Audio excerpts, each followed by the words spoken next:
الحمد لله رب العالمين والصلاة والسلام على أشرف الأنبياء والمرسلين نبينا محمد وعلى آله وصحبه ومن دعا بدعوته واستنى بسنته وسار على نهجه إلى يوم الدين. أما بعد، السلام عليكم ورحمة الله وبركاته. وعليكم السلام ورحمة الله وبركاته.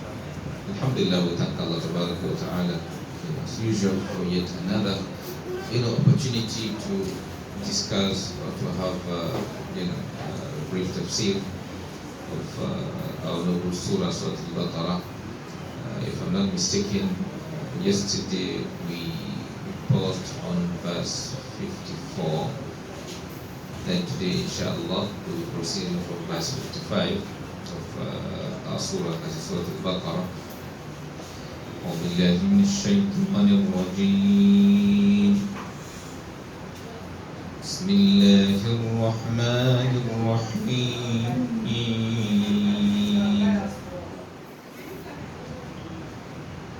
وإذ قلتم يا موسى لن نؤمن لك حتى نرى الله جهرة فأخذتكم الصاعقة وأنتم تنظرون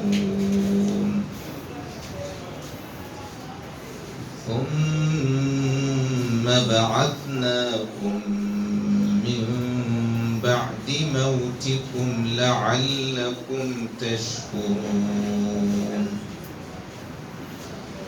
So Alhamdulillah, in these noble verses of the Quran, Allah Tabaraka wa Ta'ala was still talking about the attitude of Bani Israel, and also reminding them of the favors He has bestowed upon them. And as we mentioned before, based on some of the various verses of the Quran, Allah Tabaraka wa Ta'ala have favored them above virtually all the people of their time. We say وَأَنِّي فَضَّلْتُكُمْ عَلَى الْعَالَمِينَ, except the Ummah Muhammad sallallahu alayhi wa sallam, because Allah Tabaraka wa Ta'ala, regarding the Ummah of Muhammad sallallahu alayhi wa sallam, Allah Tabaraka wa Ta'ala told us that كُنْتُمْ خَيْرَ أُمَّةٍ أُخْرِجَتْ لِلنَّاسِ. So in this verse, Allah Tabaraka wa Ta'ala is saying, وَإِذْ قُلْتُمْ يَا مُوسَى, and remember when you people said to Prophet Musa alayhi salatu wassalam. Yes, Allah Tabaraka wa Ta'ala was talking to the descendants, that is the children of those who had that behavior. Not that those Allah Tabaraka wa Ta'ala was talking to were the people who directly committed that. But as usual, one tends to be proud with his parents. So sometimes things connected to one's parents can be directed at one. It's just like maybe as a Nigerian, something done by another Nigerian outside may affect you who did not commit that. So sometimes a behavior of certain set of a particular people can have connection with another set of people. So Allah Tabaraka wa Ta'ala was reminding the children or the descendants of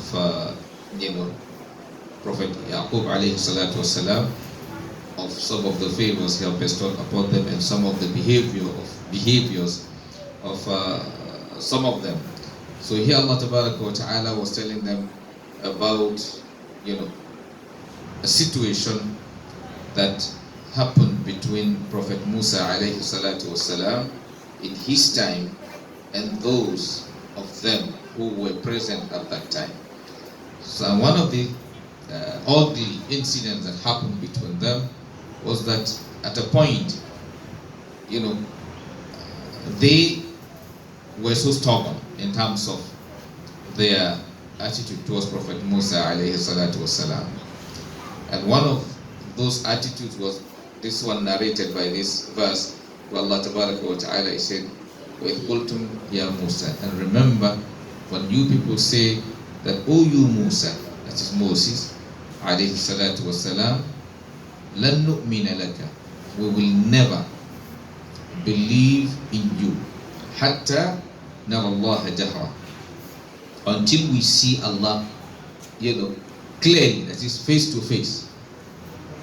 That is until, that is, they said to him they will not believe in him, neither will they believe in the information that he went to have a conversation with Allah, until they too are able to see Allah, plainly. That is, physically. Then Allah now said, فَأَخَذَتْكُمُ الصَّاعِقَةُ, then you were seized by the thunderbolt. That is, وَأَنْتُمْ تَنْظُرُونَ, while you see. That is, when they made that statement, when they confronted Prophet Musa alayhi salatu wasalam with that attitude, then Allah tabaraka wa ta'ala made the thunder, very strong one, to strike them and killed them. So, after that, then Allah tabaraka wa ta'ala in the next verse will tell us what happened. But here there is something. There's a kind of comparison we want to make. Here they ask Prophet Musa that for them to believe in him, for them to accept the information he was giving them, they won't do that unless they can see Allah face to face. They can see Allah in reality or plainly. So here they made request to see Allah. And Allah Tabaraka wa Ta'ala made thunderbolts to what? To kill them. While also Prophet Musa himself also asked to see Allah. But Allah did not what? Kill him. His own, Allah Tabaraka wa Ta'ala told him that لَن تَرَانِي وَلَكِنْ انظُرْ إِلَى الْجَبَلِ فَإِنِ اسْتَقَرَّ مَكَانَهُ فَسَوْفَ تَرَانِي فَلَمَّا تَجَلَّى لِلْجَبَلِ جَعَلَهُ دَكًّا وَخَرَّ مُوسَى صَاعِقًا. In the case of Musa, Allah Tabaraka wa Ta'ala said, you cannot be able to see me. And Allah spoke with him, politely. He said, but look at this mountain. وَلَكِنْ انظُرْ إِلَى الْجَبَلِ. Just watch the mountain. فَإِنِ اسْتَقَرَّ مَكَانَهُ. If that mountain can remain where how it is, فَسَوْفَ إِنِ اسْتَقَرَّ مَكَانَهُ فَسَوْفَ تَرَانِي. You will be able to see me. Nothing can carry Allah Tabaraka wa Ta'ala. He is virtually beyond anything. When, just a slight sign, then what? The mountain melted. And Prophet Musa alayhi salatu wasalam fainted. So he did not die. He what? Fainted. So like in their own case, there was thunderbolt. Okay? Because we know they came back to life. But their own case, they did not faint. But their own case, they were all actually what? Killed. Because in the next verse, so sorry, before going to that verse, so the comparison we're trying to draw here, why is it that this one asks for same thing, then he was treated differently, and this one asks for the same thing but treated differently? Because the case of Prophet Musa alayhi salatu wasalam, his own request was out of love for Allah, was out of, he believed in Allah. He wasn't stubborn. It's just like maybe someone you wish to see, someone you're happy, having access to that person. So you're just making a request to see if it is something that is what? That is possible for you. So you are not tying that, are you giving that as a condition for something? It's not born out of stubbornness or out of misbehavior, but rather out of respect. It's just like the case of Prophet Ibrahim alayhi salatu wasalam, when he asked Allah tabaraka wa ta'ala, Arini kayfa tuhyi al-mawta, show me how you give what? Life. Give back life to the dead. Not that he did not believe Allah will give life back to the dead. He believed. Because Allah even asked him, Arini kayfa tuhyi al-mawta, show me how you give life to the dead. Then Allah said, awalam tu'min, don't you believe? Qala bala, he said, I believe. Yes, truly I believe. Qala bala walakin liyatma'inna qalbi, just for me to have what? A kind of, they say seeing is what? Is believing. When you believe in something, when you see it, that makes you to what? To have more, to strengthen it, makes your faith to be what? More sound. Like someone you trust. If he tells you, I have 1,000 in my pocket, you will believe him. But the belief will be stronger when he brings out the 1,000 and showed you. After saying yes, he had, because he was a trustworthy person, and you can also confirm that I also saw. That means you also serve as what? As a witness. So the case of Prophet Musa, that was his own scenario. But in their own case, it was, an attitude of, arrogance. It is something born out of arrogance, born out of disrespect, born out of, stubbornness. So they said to him, Lan nu'mina laka, we will never believe in you. And as a mu'min, when you believe in a messenger, that means you believe he is a truthful person. So he will not come and tell you something later on and you tell him you will never believe. But here they say, not that they wouldn't even believe, they say, Lan, nu'mina laka, we will never believe in you, hatta, until is a condition. That means when you must, that is something that is a force. And it's like a challenge to somebody. And it did not even come in a bit decent way, in a respectful way. Because they're supposed to respect, not even Allah, they're supposed to respect their messenger. But they were talking to him arrogantly and rudely. They said, Lan nu'mina laka hatta nara Allah jahra. So their own was out of disrespect, out of arrogance. And that is why their own, they were punished for that request. Then Allah Tabaraka wa Ta'ala said, فَأَخَذَتْكُمُ الصَّاعِقَةُ وَأَنْتُمْ تَنْظُرُونَ. Then he now went further to say, ثُمَّ بَعَثْنَاكُمْ. Then we resurrected you. بَعَثْنَاكُمْ, we resurrected you مِنْ بَعْدِ مَوْتِكُمْ, after your death.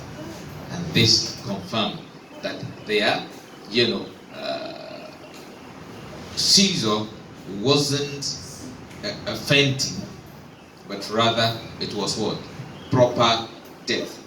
Ba'athnakum, we resurrected you. Is it from their fainting? No, Allah made it plainly for you. Plain for you here. He said, Min ba'di, after mawtikum, after your death. La'allakum tashkurun. So that you may be what? You may be thankful to Allah. Yes, Allah Tabaraka wa Ta'ala resurrecting them, giving them back their life. Yes, it is a very, very great opportunity. Why? Because as at the point Allah made the thunderbolt to strike them and kill them, they were in state of ungratefulness. And one who dies in state of ungratefulness, then that person will go to hell. It's like, state of kufr. Because they say, Lam nu'min. And that means there's no faith in them. Because they lost their faith. Because now, they are now given a condition that they have to see Allah before they what? They believe in Him. And that means they don't believe in Him. And if they don't believe in Prophet Musa alayhi salatu wasalam, then they will end up where? They will end up in hell. So that is why saving, Allah bringing them back to life, that means He has given them second chance to what? To correct their mistake, to save themselves from hell. And when Allah Ta'ala bestowed a favor upon you, what do? You appreciate Him, you thank Him. لَإِن شَكَرْتُمْ لَأَزِيدَنَّكُمْ. He said, when you show appreciation to me, whatever favor I bestowed upon you, I will increase you in my favors. وَلَئِن كَفَرْتُمْ. And when you become ungrateful, إِنَّ عَذَابِي لَشَدِيدٌ. My wrath is very, very severe. Like their ungrateful attitude led them to be what? Struck by the thunderbolt. So now is an opportunity for them to be what? He said, لَعَلَّكُمْ تَشْكُرُونَ. For you to be what? To be thankful to me. And this is one of the sets of people that actually died and were what? Brought back to life. That is mentioned in this noble surah. I think we have about, if I'm not mistaken, we have about 5 scenarios of people who died and returned back to life mentioned in Surah Al-Baqarah. About 5 scenarios. This is one of the scenarios. I think one of the scenario was the scenario of still Prophet Musa alayhi salatu wasalam, when someone was killed and then there was an accusation. They don't know, which was even the genesis of the name Surah Al-Baqarah. Allah Tabaraka wa Ta'ala said, وَإِذْ قَتَلْتُمْ نَفْسًا فَادَّارَأْتُمْ فِيهَا وَاللَّهُ مُخْرِجٌ مَا كُنْتُمْ تَكْتُمُونَ فَقُلْنَا اضْرِبُوهُ بِبَعْضِهَا كَذَلِكَ يُحْيِي اللَّهُ الْمَوْتَى وَيُرِيكُمْ آيَاتِهِ لَعَلَّكُمْ تَعْقِلُونَ. Then Allah Tabaraka wa Ta'ala asked them, when they requested from Prophet Musa alayhi salam, to guide them, to be able to figure out who was responsible, then Allah Tabaraka wa Ta'ala told them, وَإِذْ قَالَ مُوسَى لِقَوْمِهِ إِنَّ اللَّهَ يَأْمُرُكُمْ أَن تَذْبَحُوا بَقَرَةً. Then Prophet Musa told his people that Allah Tabaraka wa Ta'ala commanded you to slaughter a cow. Then, that one story goes to the house, still misbehave small, in that also. Then Allah, when they slaughtered the cow, then they were told to hit part of that cow with that dead person. The person will be resurrected, and the person will mention the person who actually killed him, which happened. And another scenario was where Allah Tabaraka, same surah, like I said, about 5 scenarios in the same surah, Surah Al-Baqarah. Another scenario was the case where Allah Tabaraka wa Ta'ala mentioned that أَلَمْ تَرَ إِلَى الَّذِينَ خَرَجُوا مِنْ دِيَارِهِمْ وَهُمْ أُلُوفٌ حَذَرَ الْمَوْتِ فَقَالَ لَهُمُ اللَّهُ مُوتُوا ثُمَّ أَحْيَاهُمْ. Allah Tabaraka wa Ta'ala said, أَلَمْ تَرَ, didn't you see? إِلَى الَّذِينَ خَرَجُوا مِنْ دِيَارِهِمْ, those who came out, came out of their houses. وَهُمْ أُلُوفٌ, they were what? In their thousands, or they were, in strong, having strong fear of what? Death. Allah said, فَقَالَ لَهُمُ اللَّهُ, Allah told them to die, ثُمَّ أَحْيَاهُمْ, then He resurrected them. إِنَّ اللَّهَ لَغَفُورٌ لِلنَّاسِ وَلَكِنَّ أَكْثَرَ النَّاسِ. And then another scenario, this third one, right? Then another scenario was a scenario of the one, who مر على قرية وهي خاوية على عروشها قال أن يحيي هذه الله بعد موتها فأماته الله 100 عام ثم بعثه قال كم لبثت قال لبثت يوما أو بعض يوم. That is the scenario of one righteous servant who came to pass by one town destroyed, and then everything dead, gone. Then he said, how will Allah Tabaraka, out of surprise, he said, how will Allah resurrect this whole town afterward? It's dead. Then Allah Tabaraka wa Ta'ala made him to die for 100 years. Then Allah now resurrected him after that. And then the 5th scenario is what? The scenario of Prophet Ibrahim alayhi salatu wasalam, where he says, Rabbi arini kayfa tuhyi al-mawta. Then Allah says, awalam tu'min? قال بلى ولكن ليطمئن قلبي قال فخذ 4 من الطير فصرهن إليك ثم اجعلهن على كل جبل منهن جزءا ثم ادعهن يأتونك سعيا. Basically, here Allah Tabaraka wa Ta'ala gave the story of Prophet Ibrahim when he said, Oh Allah, show me how you give life to the dead. And Allah now asked him, how long to mean, don't you believe? He said, yes, I believe, but just for my, do you mean to have what? More strong, for my faith to be stronger. Then Allah Ta'ala said, take 4 different kind of bird. He killed them, mixed the flesh together, and then Allah asked him to, share them, on different, mountains or stones. Then after that, then Allah asked him, toward how Allah Ta'ala will put everything together. The whole 4 birds will still come back to him alive. So these are 4 scenarios of death or resurrection after death that Allah Ta'ala mentioned in this noble surah. So that Allah Ta'ala strengthen our iman and save us from stubbornness towards Allah Ta'ala and His messengers. سبحانك اللهم وبحمدك نشهد أن لا إله إلا أنت نستغفرك ونتوب إليك. السلام عليكم.